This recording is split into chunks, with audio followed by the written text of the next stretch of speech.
कल्पना कीजिए एक ऐसे जीवन की जहां पर किसी साधारण से दिखने वाली वस्तु से या परिस्थिति से आपको इतना डर लगता हो कि उसके सामने होते के लिए जीना मुश्किल हो जाए, आपको ऐसा लगे जैसे आपके प्राण निकल जाएंगे। इस कंडीशन को मनोविज्ञान की भाषा में फोबिया कहते हैं। Diagnostic statistic manual 5th edition और अमेरिकन साइकोलॉजिकल एसोसिएशन 2013 के अनुसार फोबिया 5 प्रकार के होते हैं। पहला होता है एनिमल फोबिया। एनिमल फोबिया यानी कि किसी जानवर से बहुत ज्यादा डर लगना, जैसे कि सांप, मकड़ी, चूहा, बिल्ली, कोई चिड़िया इत्यादि। दूसरा टाइप होता है एनवायरमेंट टाइप, जिसमें आ जाता है ऊंचाई से डर या कोई समुद्र, तालाब या नदी से डर, मतलब कोई बड़ी सी वाटर बॉडी से डर या तूफान से डर। तो ये सारे जो डर होते हैं वो होते हैं नेचुरल एनवायरनमेंट टाइप फोबियाज। तीसरा है blood injection injury type phobia.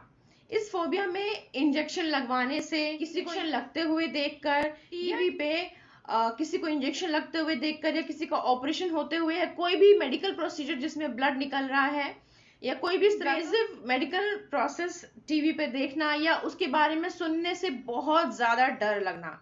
चौथा टाइप है सिचुएशनल फोबिया। सिचुएशनल फोबिया में किसी पर्टिकुलर सिचुएशन से डर लगना, जैसे प्लेन से डर, लिफ्ट में, एलिवेटर्स में जाना, एस्केलेटर्स में जाना, या किसी क्लोज स्पेस में, छोटे से स्पेस में जाने में डर लगना, घुटन सी महसूस। फिर जैसे ड्राइविंग से कुछ लोगों को बहुत डर लगता है, ड्राइविंग आती भी है पर फिर भी ड्राइविंग से बहुत डर लगता है, उन्हें ऐसा लगता है एक्सीडेंट हो ही जाएगा। तो ये जो सिचुएशन के हिसाब से किसी पर्टिकुलर सिचुएशन से बहुत ज्यादा डर लगना, इसे बोलते हैं सिचुएशनल फोबिया। और पांचवा टाइप अदर टाइप्स में आ जाता है, जिसमें बहुत सारे अलग अलग चीजों से डर लगना, जैसे कुछ बच्चों को आप देखते हो उसे बहुत डर लगता है। अगर किसी बर्थडे पार्टी में बलून है तो वो वहां जाना नहीं चाहते, उन्हें बलून के फूटने की आवाज से डर लगता है, जबकि उन्हें पता है कि उससे उन्हें कोई नुकसान नहीं होगा। रूम के उस कोने में अगर बलून फूटता है तो उससे उन्हें कोई नुकसान नहीं पहुंचेगा, लेकिन फिर भी उन्हें बहुत फोबिया होता है। कुछ खाते समय डर लगता है कि कोई चीज मेरे गले जाएगी, या मुझे उल्टी हो जाए, या किसी बहुत आवाज से डरना, या जैसे जोकरों, क्लाउन से डर होता है कुछ लोगों को। तो ये सब आ जाते हैं 5th टाइप ऑफ फोबिया में, अदर टाइप ऑफ फोबियाज में। जो सबसे प्रमुखतया सबसे कॉमन टाइप ऑफ फोबिया है, जो सबसे ज्यादा पाए जाते हैं, उसमें स्पाइडर्स क्या होता है, सांप के लिए फोबिया होता है, और हाइट फोबिया होता है। ये सबसे ज्यादा कॉमनली पाए जाते हैं। जिन लोगों को फोबिया होता है उन्हें फोबिया के साथ साथ में एंजाइटी डिसऑर्डर्स भी पाए जाते हैं ज्यादातर लोगों को, तो उन्हें एंजाइटी की प्रॉब्लम भी होती है।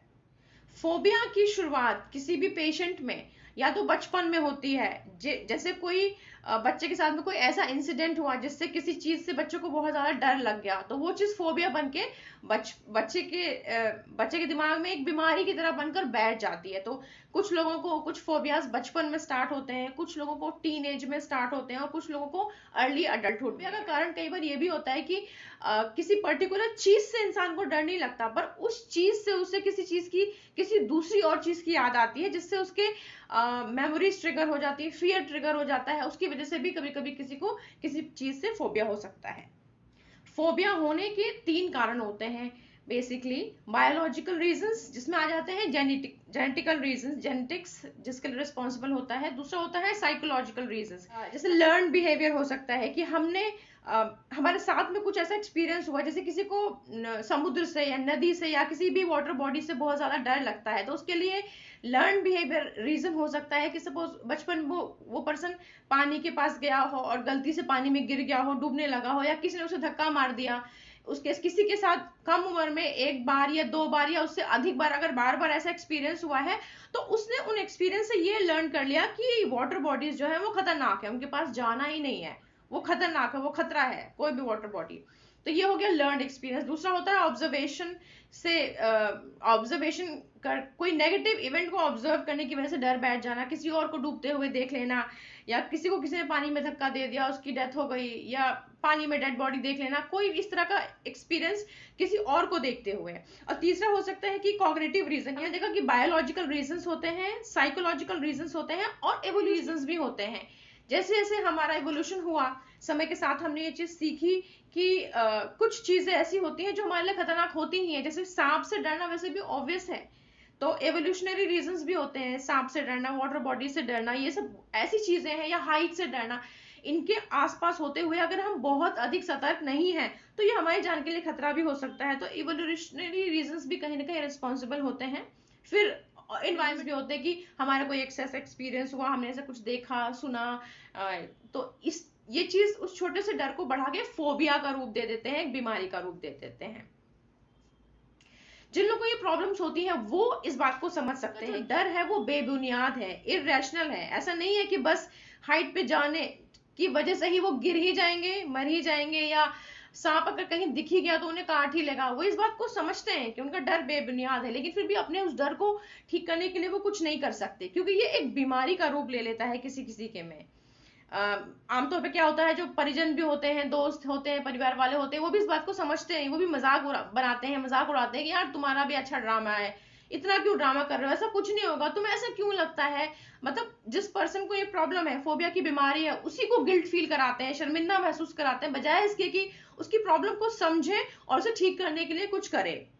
यदि आपको फोबिया है, या आपके किसी फ्रेंड को या किसी फैमिली मेंबर को फोबिया है, तो मैं आपको ये समझाना चाहती हूँ कि किसी पर्सन को जिसको फोबिया की प्रॉब्लम है, उसका जोर नहीं होता अपने ऊपर कि वो अपने फीलिंग्स को, थॉट्स को कंट्रोल कर पाए, अपने डर को कंट्रोल कर पाए। जब वो डर आउट ऑफ कंट्रोल हो जाता है तभी उसे हम फोबिया का नाम देते हैं, एक बीमारी का नाम देते हैं।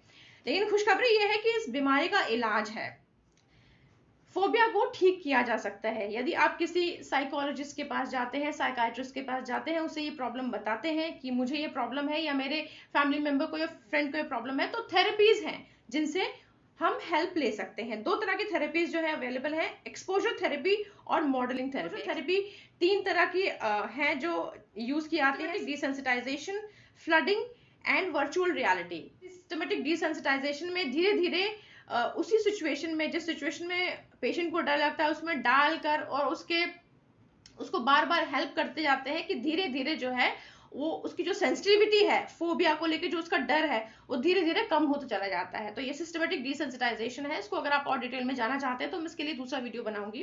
फ्लडिंग, जिस चीज से पेशेंट को डर लगता है उसको उस चीज से ही एक्सपोज कराना, लेकिन कंट्रोल्ड कंडीशन में, कि पेशेंट को डर ना लगे। उसको वो चीज दिखाई जाएगी पर पेशेंट का केयर किया जाएगा कि उसको डर ना लगे। तो वो एक सिस्टमेटिक तरीका होता है जिसमें पेशेंट कंफर्टेबल भी फील करता है और धीरे धीरे उसका डर निकल जाता है। तीसरा तरीका होता है वर्चुअल रियलिटी, जिसमें दिखाते हैं, वर्चुअल रियलिटी की हेल्प से उसको ऐसा एनवायरनमेंट देते हैं जिस एनवायरनमेंट का उसको फोबिया है, लेकिन उसको, क्योंकि वो वर्चुअल रियलिटी है, रियलिटी नहीं है, तो पेशेंट को पता है that patient is safe and again they are control environment. तो ये जितने एक्सपोजर थेरेपी के हैं, ये ऐसा नहीं है कि सिर्फ समझ के इसको हम घर पे भी कर सकते हैं, क्योंकि इसके लिए जो लोग ये थेरेपी देते हैं वो बहुत ही स्किल्ड होते हैं, ट्रेंड होते हैं, उनको पता होता है कि एक एक चीज क्या क्या पेशेंट के लिए हेल्पफुल हो सकता है और क्या नुकसानदायक हो सकता है। तो बहुत ही अच्छे से प्रोफेशनल कंट्रोल एनवायरनमेंट में एक ट्रेंड स्किल्ड प्रोफेशनल जो है उन चीजों को कैरी आउट करता है। दूसरा होता है मॉडलिंग।